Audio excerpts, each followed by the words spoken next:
Excellent.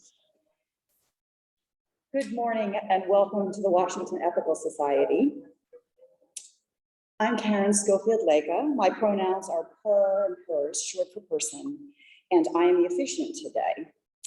We are here for hybrid platform, and it's even more hybrid than usual this morning. So we will have grace and forgiveness and learning all together this morning.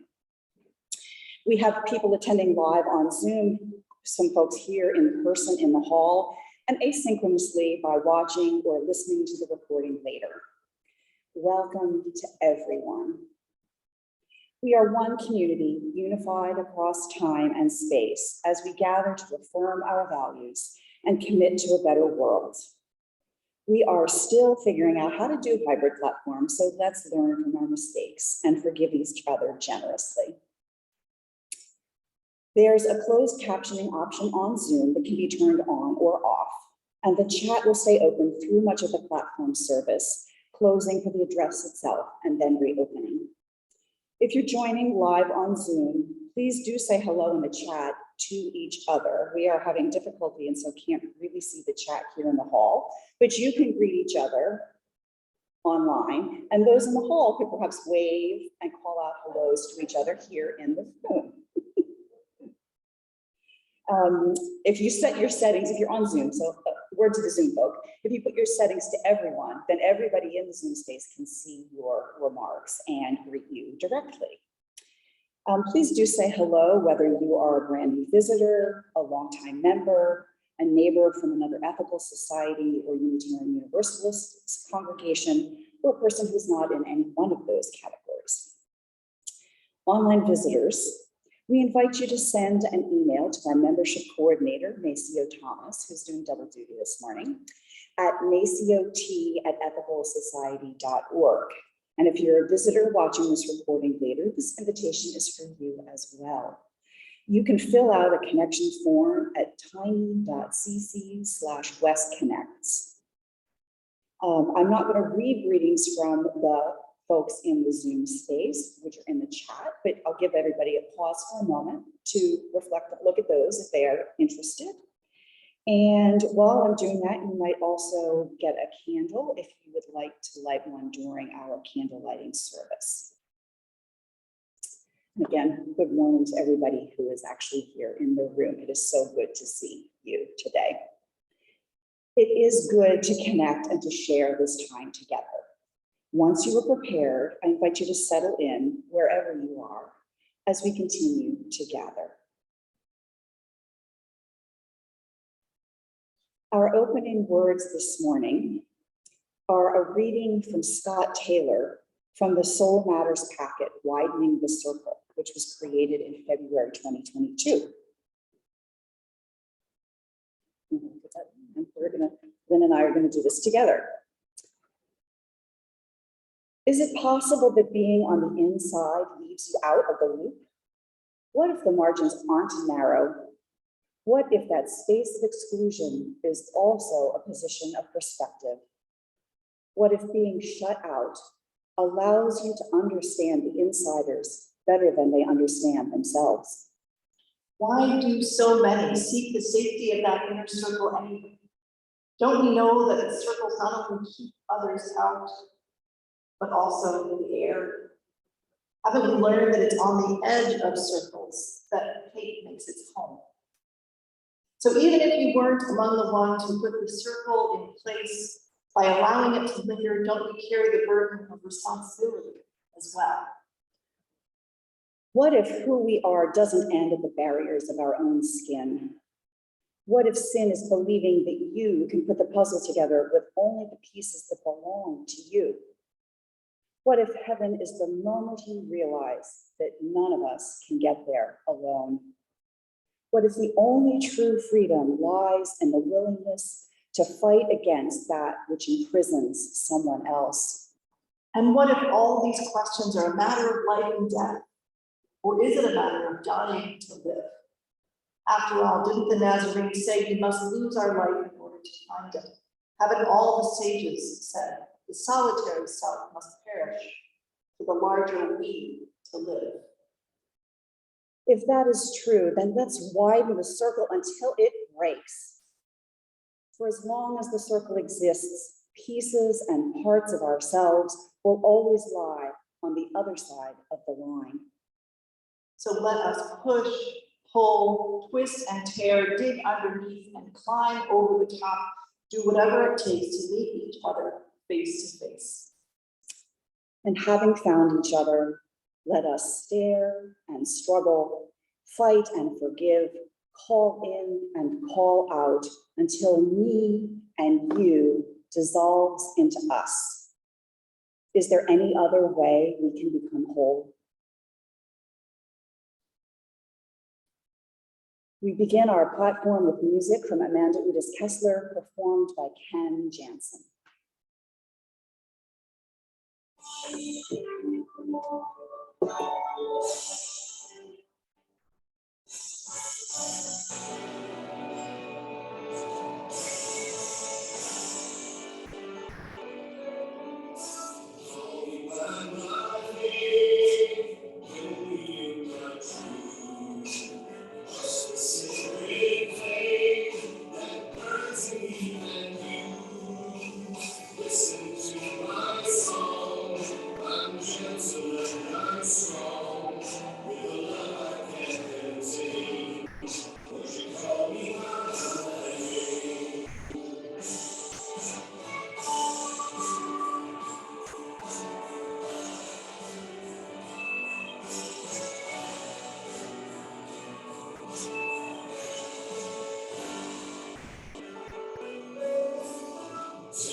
Each week, we read our statement of purpose as a reminder of our shared values. If you're interested in taking a turn to read the statement of purpose, you can sign up at tiny.cc/readsop. You can record a video of yourself reading the statement of purpose if that works better for you, or you can present the statement of purpose alongside us as we broadcast live. If you're relatively new to our community or haven't been active as much recently, it's a great way to introduce or reintroduce yourself. Today's reader is Susan Runner, a member of the Leader Search Committee. And I invite you to stay tuned until the end of the platform for an update from the Search Committee. But for right now, Susan, the microphone is yours.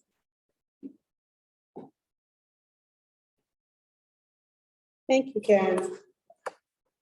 The Washington Ethical Society is a humanistic congregation that affirms the worth of every person. We strive through our relationships to elicit the best in the human spirit. With faith in human goodness, we appreciate each person's unique capacities. We joyfully celebrate together and support each other through life. We nurture a sense of reverence and responsibility for each each other and the earth. We warmly invite you to join our community of children and adults as we work for a world where love and justice cross all borders.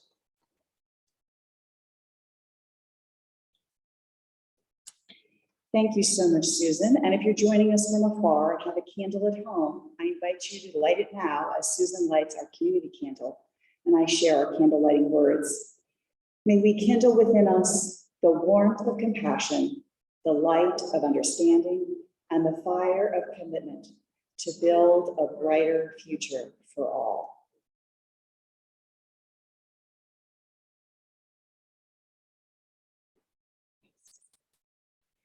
Today's platform is part of our theme of awakening, including awakening to change and acceptance. Today's Time for All Ages has something to say about that.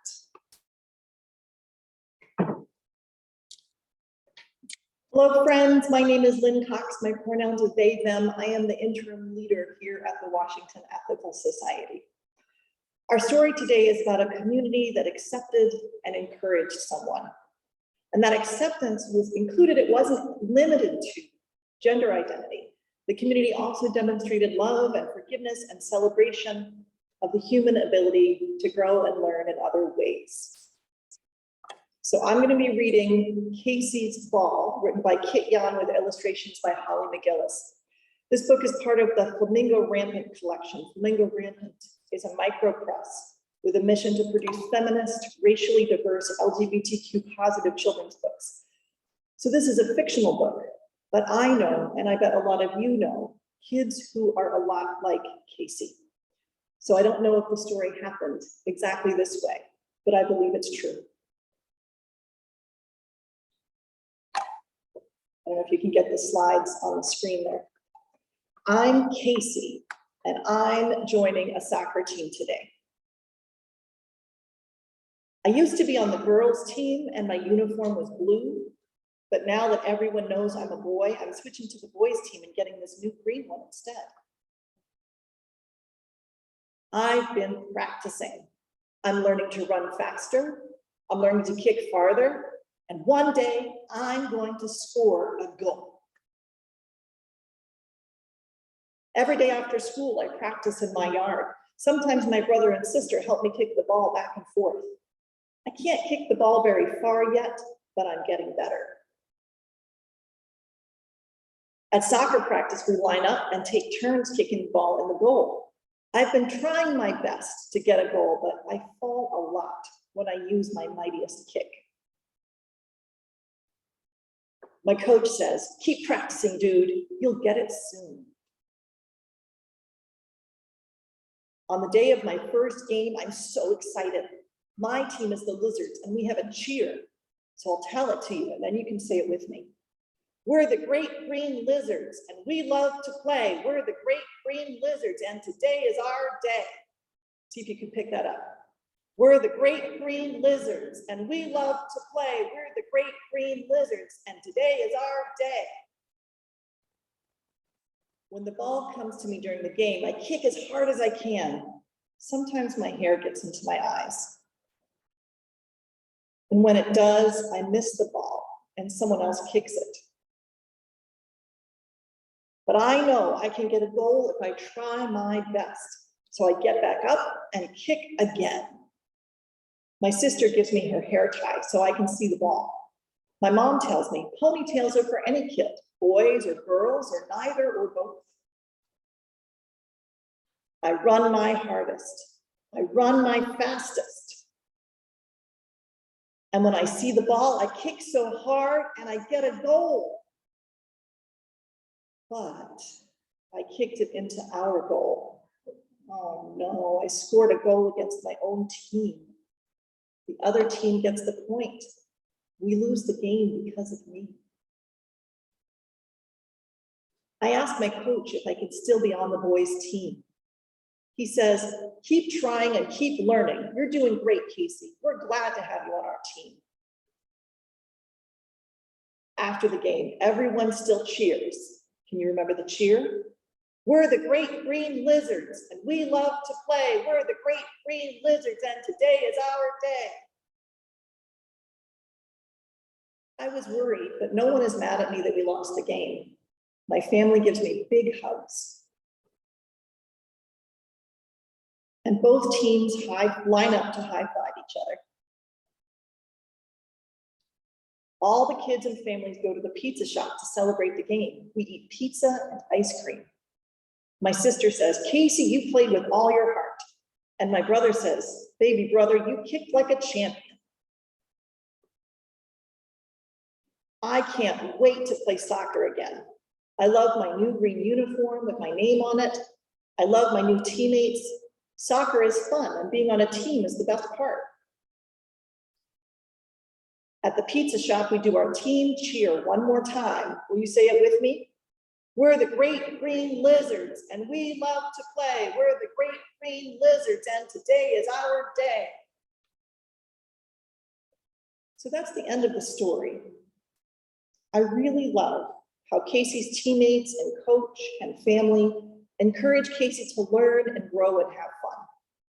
When kids are allowed to play, there are some great things that they can learn about supporting others, about growing from mistakes and persevering. That's why it's important that kids can play on school teams if they want to, whatever their gender.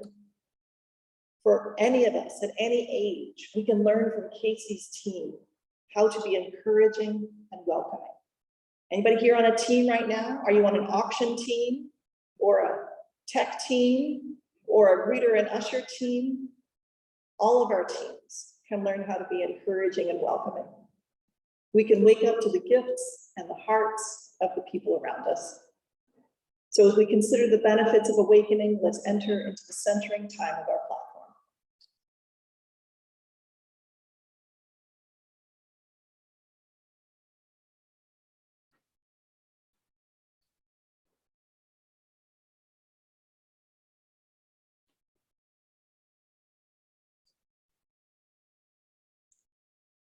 Each week, we ring this chime in solidarity with people around the world. Today, I'm particularly mindful that this past Thursday, March 31st, was Transgender Day of Visibility. This is an annual awareness dedicated to centering, celebrating, and uplifting the contributions, successes, and relentless resilience of transgender and gender non-conforming people, while also raising awareness of the struggles that they face and the work that still needs to be done to achieve justice and equity for trans folks. As we listen to the chime, let us remember our connection to each other and the world around us.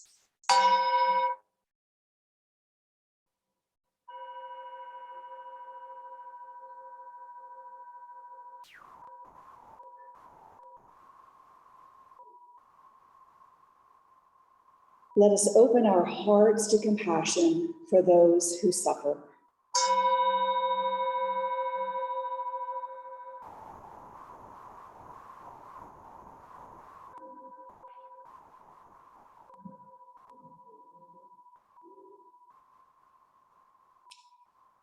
And let us commit ourselves to the work that calls for our love.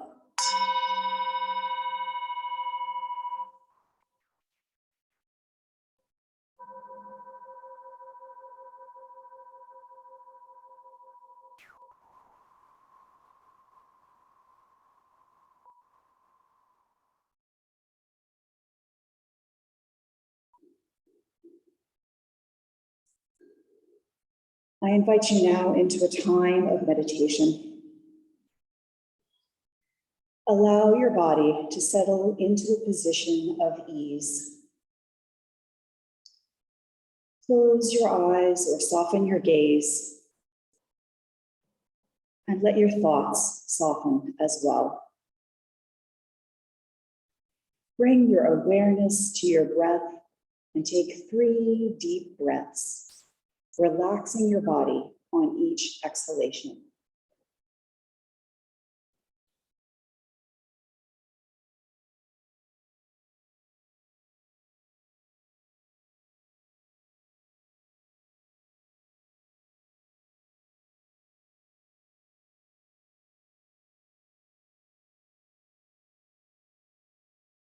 Allow both your mind and your body to be fully relaxed and just rest here.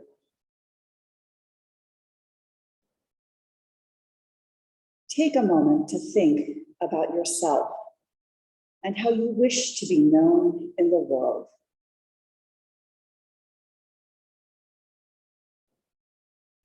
Is that how you are actually perceived? How often is your self-concept positively reflected by others?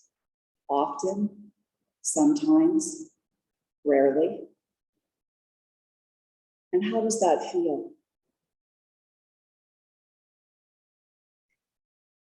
In what ways are you truly acknowledged? And in what ways are you not fully seen or accepted?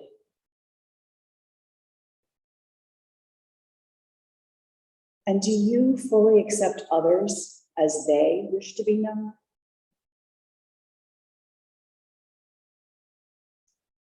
How must society change to embrace the fullness of you? What role can you play in that transformation for yourself and for others? How can you cultivate mutual support to make these changes a reality?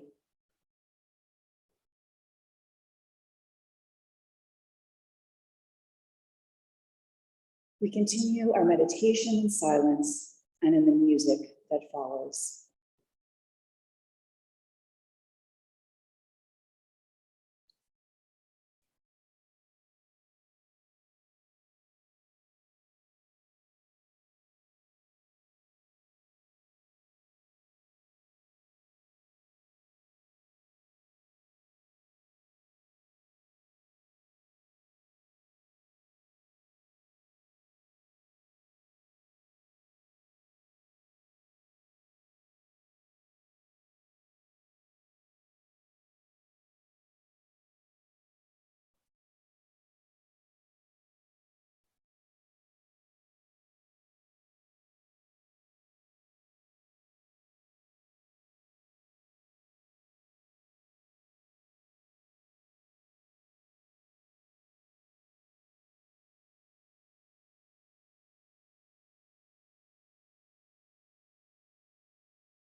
Our reading this morning is entitled, Dear Trans, Non-Binary, Genderqueer, and Gender-Expansive Friends and Kin, and those of us whose gender is survival, by Reverend Teresa Noonan Soto.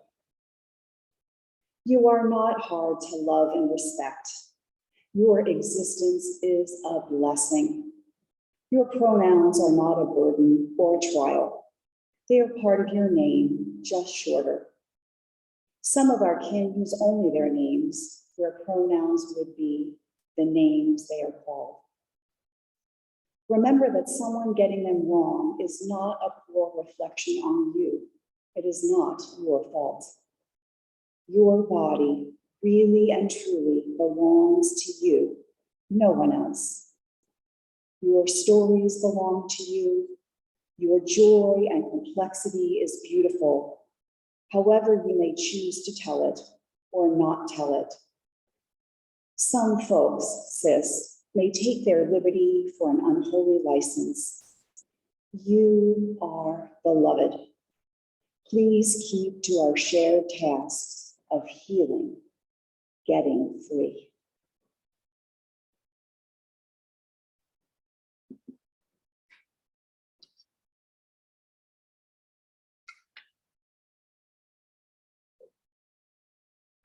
Thanks, Karen. It's good to be together online and in person. Seeing a lot of resilience today as the internet in our building is out. It's causing all kinds of new skills to emerge from us.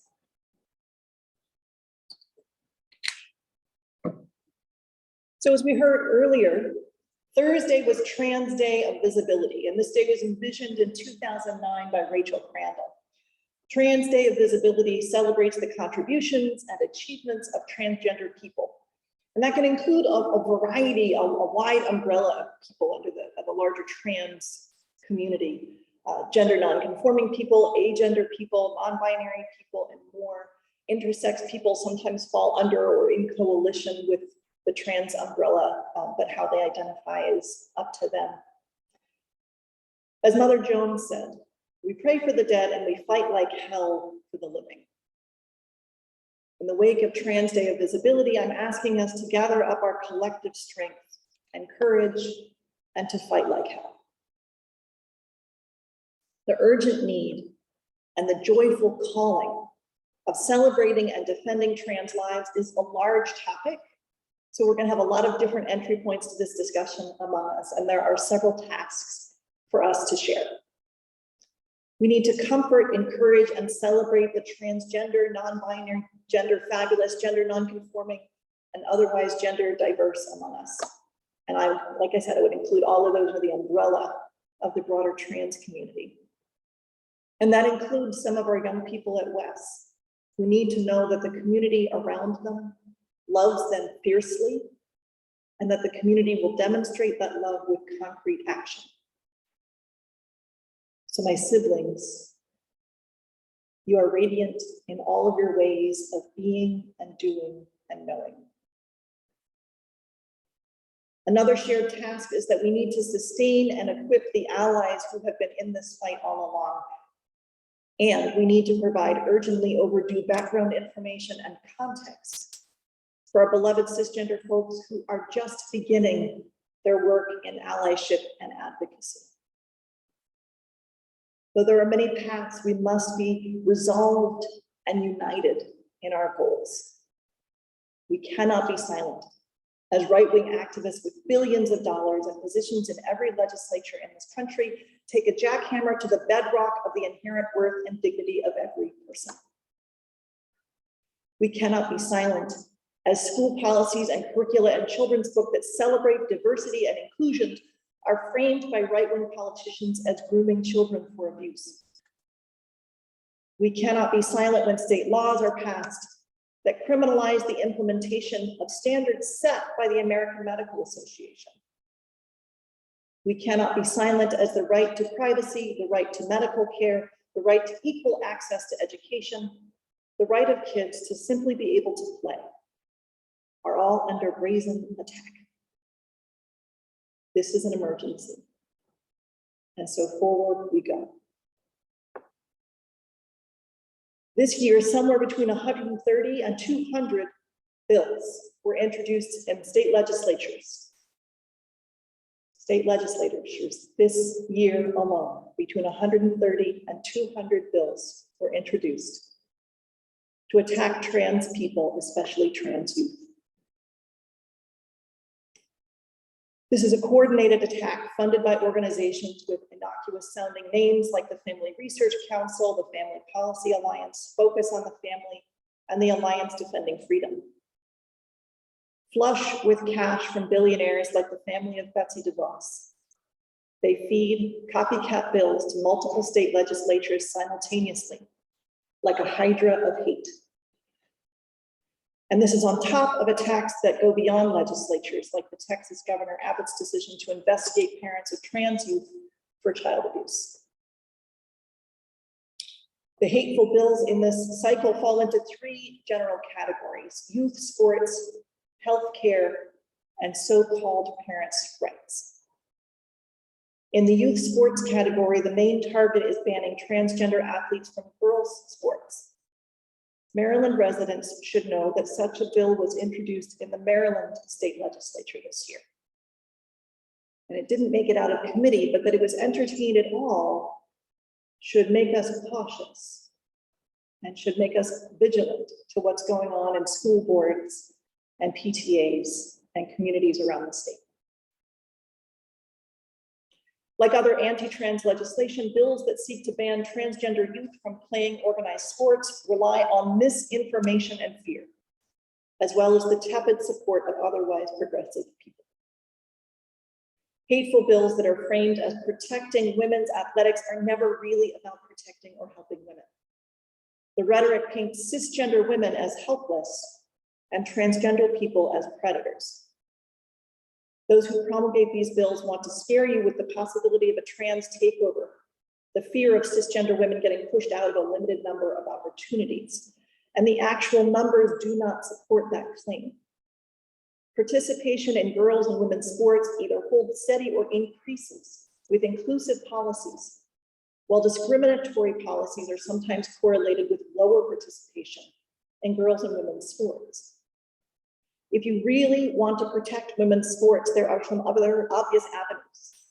The Women's Sports Foundation writes, the false rhetoric taking hold is a distraction to the real threats to girls and women in sports, such as a lack of Title IX understanding and compliance, inequity in compensation, resources, sponsorship, and media attention, harassment and abuse of female athletes and women working in sports. The list goes on. In other words, sports for girls and women need more funding and resources, not to be places of humiliation and scrutiny, as those who want to erase the existence of transgender people use this excuse to harass the athletes that arouse their suspicion. Being actively exclusive rather than inclusive is harmful to team unity and undermines the very values that can make athletics a positive experience for any student. An ACLU article on the topic quotes a position on the myth that trans athletes somehow have an unfair advantage. A person's genetic makeup and internal and external reproductive anatomy are not useful indicators of athletic performance, according to Dr. Joshua D. Safer.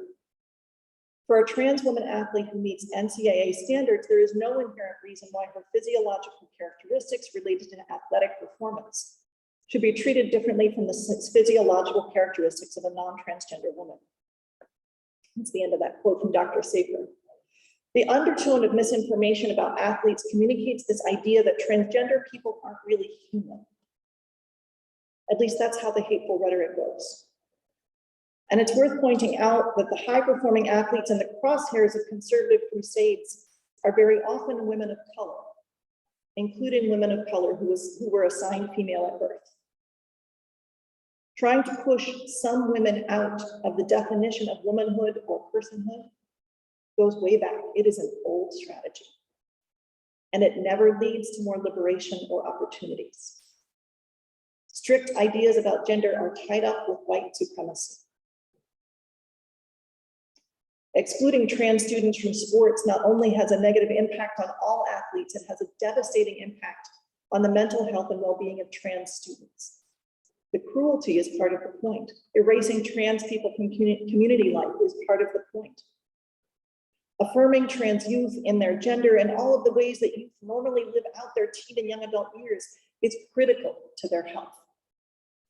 Exclusion and harassment puts trans youth at risk for bullying, targeted violence, self-harm, and other risk factors that impede their success. Affirming youth helps them to grow into the fullness of who they can become.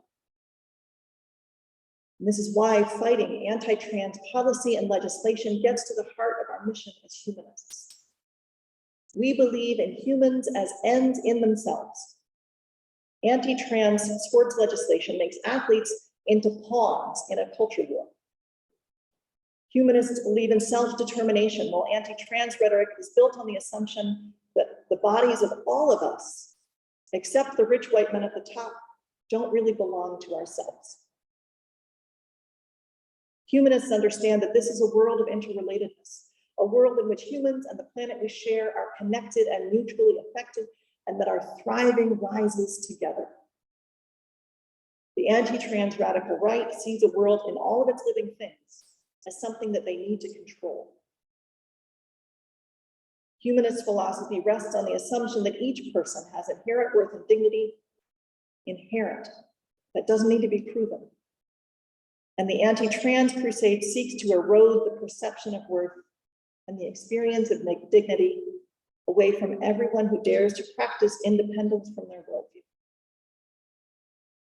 Trans rights are human rights, and humanists are called to defend human rights. The second category of anti-trans legislation is bans on healthcare. And most of these bans are on healthcare for youth, but some go even further in criminalizing trans-affirming care. Medical experts agree that gender-affirming care is life-saving care. These bans go directly against the standards of the American Medical Association, the American Academy of Pediatrics, and the American Academy of Child and Adolescent Psychiatry. The rhetoric of this hateful legislation is again fueled by misinformation about what trans-affirming care looks like, and especially what it looks like for youth. Actual medical experts are on the side of trans youth seeking healthcare. For instance, the American Medical Association views these bills as a dangerous legislative intrusion into the practice of medicine. In a collective statement, numerous professional associations of medical and mental health providers go on to say that these bills and policies seeking to prevent youth from accessing gender-affirming care put trans youth at severe risk for negative mental health outcomes, including suicide. Denying care will not make trans youth become cisgender youth. It will make them miserable, and it could threaten their lives. And that's part of the point. This legislation seeks to erase trans kids to make them not exist. Trans kids do exist. They are precious and beautiful and amazing people of inherent worth, and they need adults to show up for them. It should not be lost on us that these healthcare bans represent just another attempt by conservative legislators to get in between people and their medical providers when it comes to private medical decisions. The philosophy underpinning these bills is that our bodies need to be controlled by a theocratic system that demands submission to authority. It is not an accident that this is the same line of reasoning behind attacks on abortion care. The attacks are part of the same strategy funded by the same multi-billion-dollar hate groups. In the podcast, The Anti-Trans Hate Machine, journalist Amara Jones traces the origins of these bills and the power behind the legislators that introduced them. She learned about a right-wing conference in 2019 called the Summit on Protecting Children from Sexualization. So let's unpack that title. The assumption is that when we communicate acceptance to children, when we provide gender-affirming care, when we practice inclusivity in school and sports, that is grooming children for abuse. That's the rhetoric. Anytime we communicate that something outside the conservative heteropatriarchal norm is okay, they say that is sexual abuse or grooming for sexual abuse. So back to this conference in 2019, it was organized by the Family Policy Alliance, which is a spin-off from Focus on the Family, a brainchild of James Dobson. So now over 60 right-wing organizations with ties to Dobson's legacy have come together under an umbrella called Promise to America's Children, with support from the Heritage Foundation. And you remember the Heritage Foundation. Some of their greatest hits include the 1976 attack on secular humanism in schools. They're also coordinating attacks on critical race theory. So humanists everywhere have an interest in stopping whatever the Heritage Foundation is into.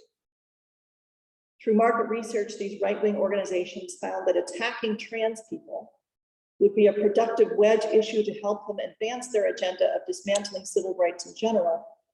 And so that's where they put a lot of their time and money and resources. Because many cisgender people don't know a lot about gender-affirming care, the market was and is wide open for misinformation. These organizations have a lot of practice in framing their efforts for domination as protecting the innocence and purity of children. They knew that they could find success in targeting healthcare for youth. It is important that we not fall for their version of the story. Learn more from reliable sources, like the American Medical Association or the American Academy of Pediatrics, or from trans-led organizations, like the Transgender Education Network of Texas, or the Transgender Law Center. Stay vigilant about healthcare access, including questions of funding, clinic regulation, and legal documentation requirements that might be attempts to block healthcare in disguise. So let's follow the lead of medical and mental health experts and the organizations led by trans people themselves and demand that district, state, and national governments protect access to healthcare for trans youth.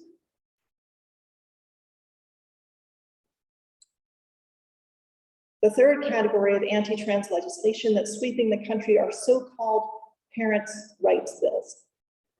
And these are bills that might not even say anything directly about gender identity or sexual orientation, but they're designed to cut off access to safe places and accepting atmospheres for lesbian, gay, bisexual, and especially trans youth. The rhetoric behind these bills and policies can be very seductive if you're not paying attention. Shouldn't parents get to decide what children learn about sex? Wouldn't you want to know if your kid came out as trans? But remember that for conservatives, learning that it's okay to have parents of the same gender or learning that transgender people exist is equivalent to teaching kindergartners about sex. The story we heard earlier, Casey's ball, could not be read in classrooms where these bills and policies are in effect. To conservatives, teaching accurate names for body parts and teaching children that they get to have a say in who touches them, giving them age-appropriate sex education, is grooming them for abuse. Misinformation is everywhere, and part of what we can do is learn the truth and to speak the truth. And we also need to remember that some parents literally are abusive. If school or the medical clinic is the one safe place where a kid can be their whole selves, parents' rights bills cut off their access to safety. If a kid knows that they will be sent away to so-called conversion therapy or physically abused or kicked out of the house if their parents found out, it puts lives at risk to require reporting to parents about sexual orientation and gender identity. So these three categories of bills, sports, medical care, parents' rights, all share the goals of erasing transgender people, forcing them out of community life. And there are many ways to resist what Amara Jones calls the anti-trans hate machine. Sam Ames, Director of Advocacy and Government Affairs for the Trevor Project, said in a training I attended recently, "In a war of attrition like this, keeping people alive is the revolution." And that means Communities like Wes, where we practice acceptance and inclusion, are important. When you volunteer to teach children and youth, you are saving lives. When you show up week after week so that young queer people and straight and cis people, when young people can be surrounded by a stable community, you are saving lives. When you make a financial pledge that is as generous as is congruent with your well-being, you are saving lives. Hateful institutions are sustained by millionaires and billionaires. We are all we've got, and we need to sustain our own institutions of acceptance, support, and mission-driven humanist action. Sam Ames also said that we need to take joy in whatever form it comes. If we have a momentary win, a judicial injunction that might last 20 minutes, we celebrate for 20 minutes. We cannot let anyone steal our joy. While we do need to take strategic action, I'm going to say more about that in a minute, we also need to keep ourselves human. So let's be vessels of humanity. Let's listen and support each other. Let's practice kindness and cultivate mindfulness. Joy and gratitude are acts of resistance. In addition to practicing gratitude and joy and sustaining the institutions that live out values of inherent worth and inclusion, there are organized and targeted actions we can take. Check out the Unitarian Universalist Association's Side with Love Action Center. There are options for lots of different levels of commitment on several issues, including climate, voting rights, and decriminalization, as well as LGBTQ and gender justice. You can sign up for a webinar or a skill up for leadership training, or do phone banking or text banking with an online group of comrades, or you can sign on to a petition. Go to sidewithlove.org to learn more. Before I close, I want to practice some of that joy and gratitude with you all. As a community that affirms and includes lesbian, gay, bisexual, and transgender people, you know that congregational humanism has learned a lot from this community.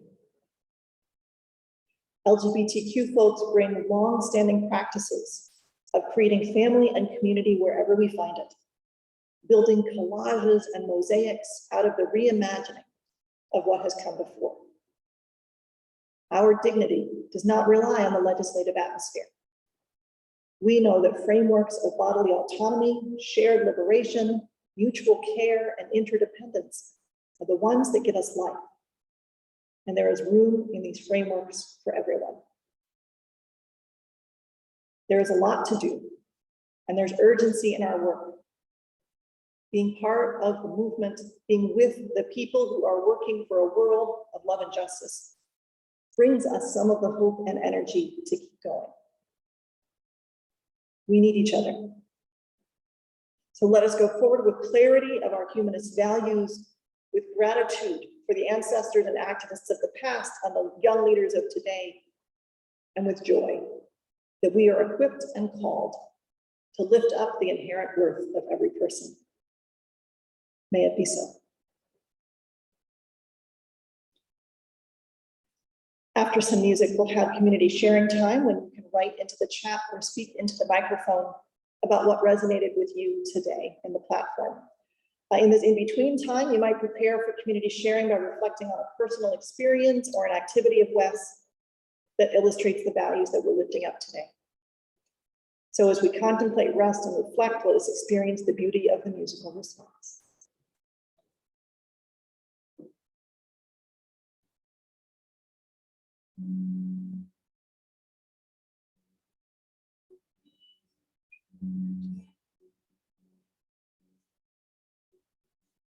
These last weeks also made us suspend the rocks for the national movements.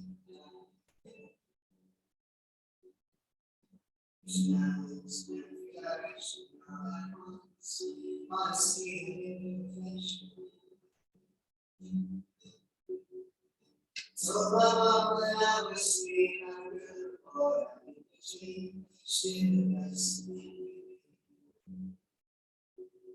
Struggling, excuse me, feel such a ground, without the strong that I found.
This is the time when we add our own voices to the morning, sharing our reflections on the platform or what resonates in our own lives. For our online participants, I invite you to share in the Zoom chat or in the comments if you are watching the recording later. I'll start with Zoom comments, and then we'll accept some comments from the microphone from in-person attendees, and then we'll return to Zoom participants at the end. So far, let me see. Helena says, thank you for the platform. I will be back next Sunday. Peter Bishop says, thank you for showing how all of the little challenges to trans add up to a major rolling back of human rights for everyone. Give folks a little bit of time to gather and share their thoughts on Zoom. If anyone would like to speak from here in the hall, you can step to the mic and leave space between each other for physical distancing. I encourage you to start with your first name, perhaps share your pronouns, and be mindful of our inclusivity as we share together this morning. And so folks can feel free to step to the microphone if they would like.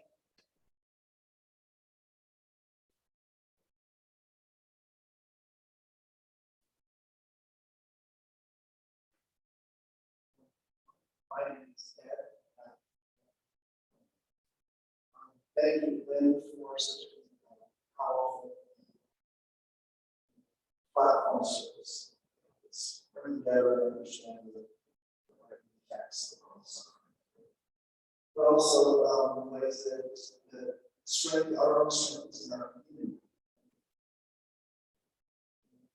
Teamwork, how we push that. It's never isn't. Today I'm on the first platform team. Yesterday I was on the refugee 17.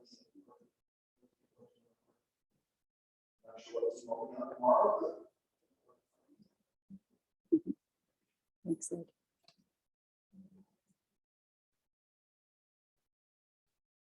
Good afternoon, good morning, everybody. Here, I was struck by three things this morning. One, the story piece was the exact polar opposite of my experience with school athletics. I wish that I could have had such an experience as outlined in the story. And at one point, toyed with the idea of self-inflicted wounds to spare that variation, but I found it was more difficult to cause a self-inflicted wound than just had an accident, oops. Secondly, do you find it interesting as I do that these people who are against anti-trans and anti-gay legislation are the same people who resist the COVID vaccine? After all, you can't tell me what to do with my body. And I think the third thing, this is a lot of news about Florida's, they don't say gay here. And I heard a report on NPR the other day that confirms that the most direct result of this bill is that teachers are now terrified because they don't know what they say, if what they say can get them fired or banned from the professional together in the state. And they featured a report from one teacher of kindergartners who said the most frequent question she gets asked is, quote, is it snack time yet, unquote. And if the subject comes up about, well, there's some families that are have mommy and daddy, and some families have two mommies, and some families have two daddies. If that teacher said that, yeah, she could get fired, she could get banned from the profession. So we have to be very careful about this sort of idea that supports, age, or age appropriate. Yeah, who decides? Who decides? Thanks, Jeff. I'll go back. There are a few more comments in the chat. Peter Bishop adds, with the challenges to democracy, the Supreme Court, and war in Ukraine, I've been thinking that the challenges to abortion rights and trans rights have been lower priority. But Lynn showed how we must stand up to these challenges as well. Perry Bider adds, laws that treat anyone as second-class citizens are evil, and those that harm children are doubly so. Thanks for a very powerful platform, Lynn. Cynthia Goodman says, parents' rights, question. What about the rights of the LGBTQ children to be free to be themselves and not be treated abusively by others for being different? These laws are so backwards. So thank you for that. And I'll just take a point of personal privilege to say that as the parent of a queer teen, I deeply appreciate this community for what you offer in terms of a respectful and supportive community. And I beg you to make sure that that is available to all youth.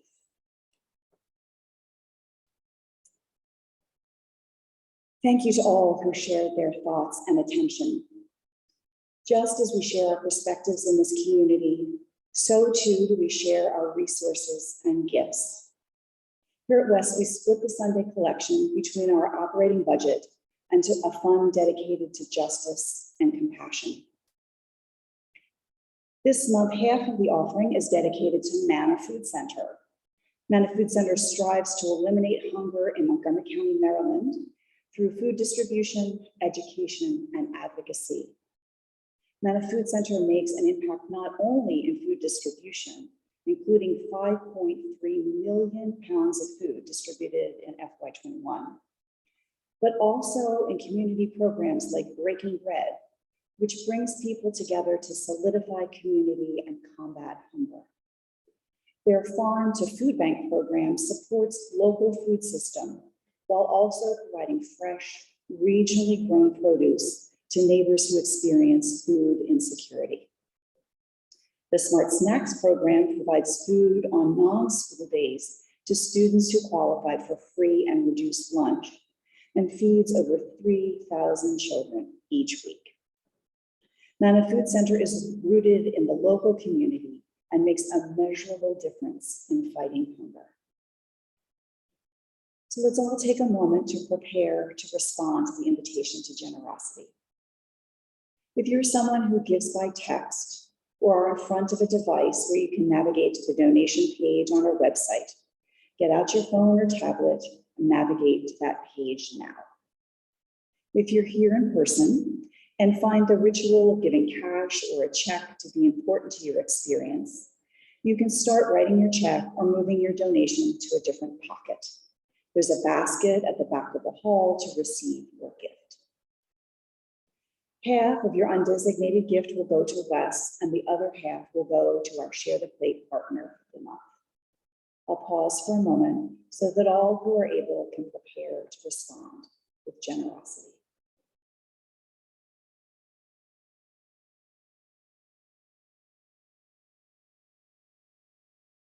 On the slide, you'll see the number to give by text, which is 202-335-1885. And you can also make a gift online through the donate button on our website at ethicalsociety.org. Thank you for your generosity. We will now receive your gifts and the musician's gift of music.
Thank you so much to the many people who helped create this morning's time together.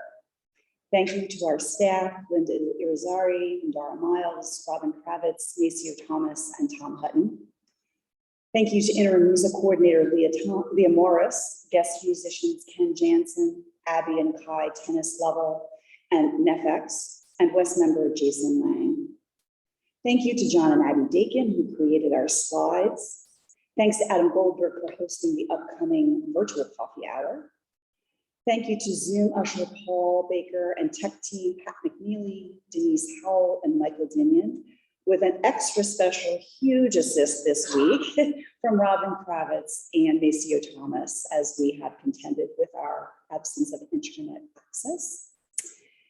And nice video skills there, Maceo. Thank you to our in-person greeters, Basola Overtayo and Alex Abbott. At the conclusion of the platform, please join us for social hour in person around the foyer and out on the patio, or virtual coffee hour on Zoom. And to get to that virtual coffee hour after our closing words, you can point your browser to tiny.cc/westcoffeehour. Thanks also to those who are leading and supporting our work in the weeks to come. You can find information about opportunities to connect in the Sunday links or news and notes emails, but here's some of the latest news. So Sunday Ethical Education for Kids, or SEEK, upcoming classes include Our Whole Lives, which is our human sexuality curriculum and relationship building curriculum, at noon today. And Coming of Age is meeting at 1 p.m. Next week, April 10th, the 3rd and 5th grade class will meet in person at 10:30. as will the high school youth group.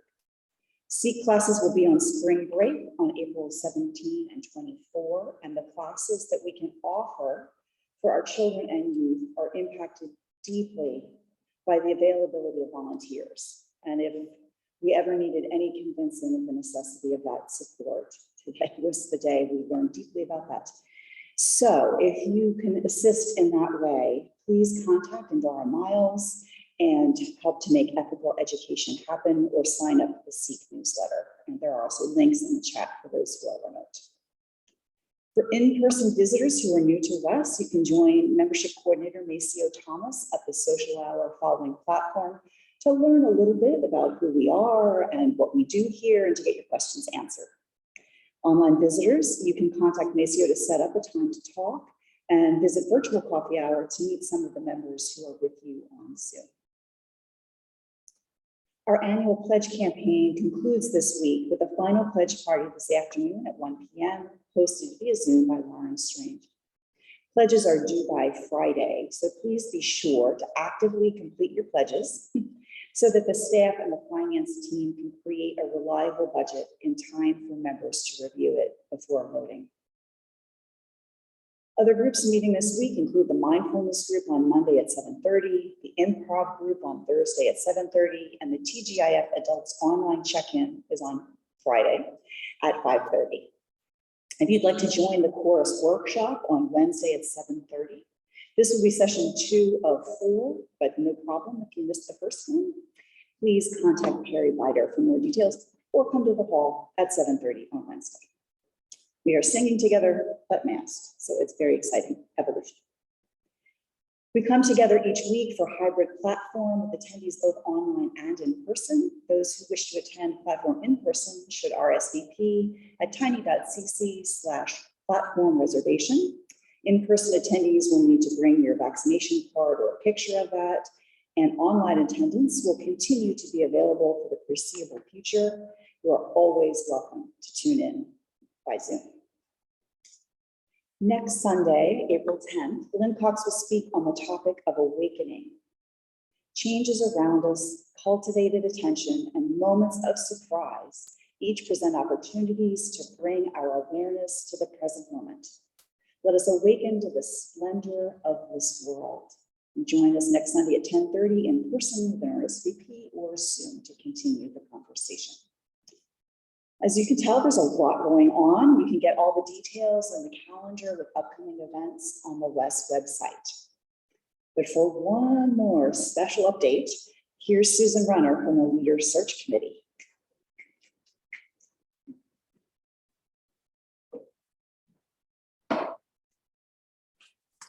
Good morning. Good morning. The Leader Search Committee is excited to report that we have a terrific candidate for the senior leader of Washington Ethical Society.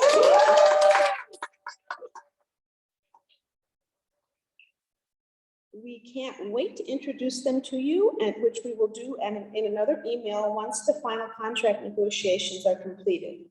In the meantime, please mark your calendars for candidating week, April 24th through May 1st. The candidate will deliver the platform addresses on either end of the week, and between those days, there will be multiple opportunities to get to know our candidate. After May 1st, after the May 1st platform, a special membership meeting will be held to vote on calling the candidate. Details on the meeting will be provided by moderator Sonia Peppers.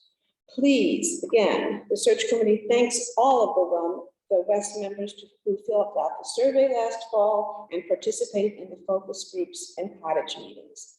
Your involvement is critical and was critical in shaping our understanding of WES's needs and aspirations, and in painting a picture of WES that attracted multiple strong applicants. But the most important steps remain. We urge all of you to attend a candidating week platform and events and vote on May 1st. We're so excited.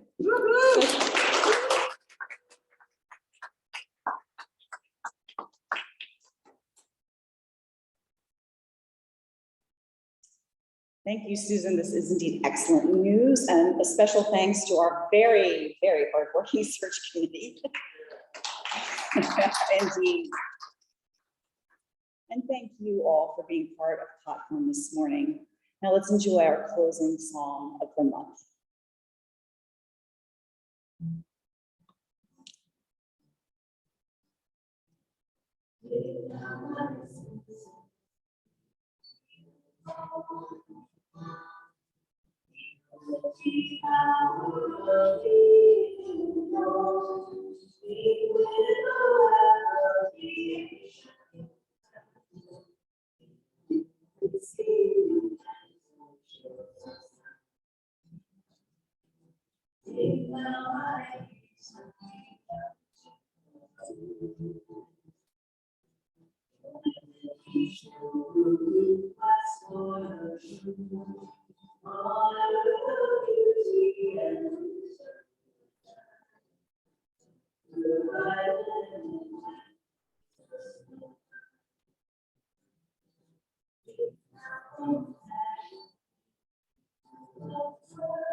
A few brief reminders as we close. If you're new to our community, please send an email to our membership coordinator, Maceo Thomas, and introduce yourself, or check him out in person if you're here.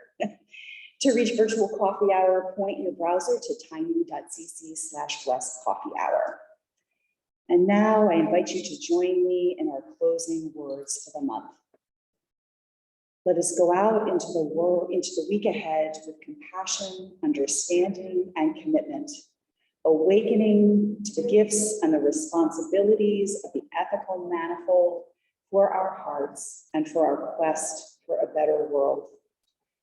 Thank you for being here. We look forward to connecting with you again soon.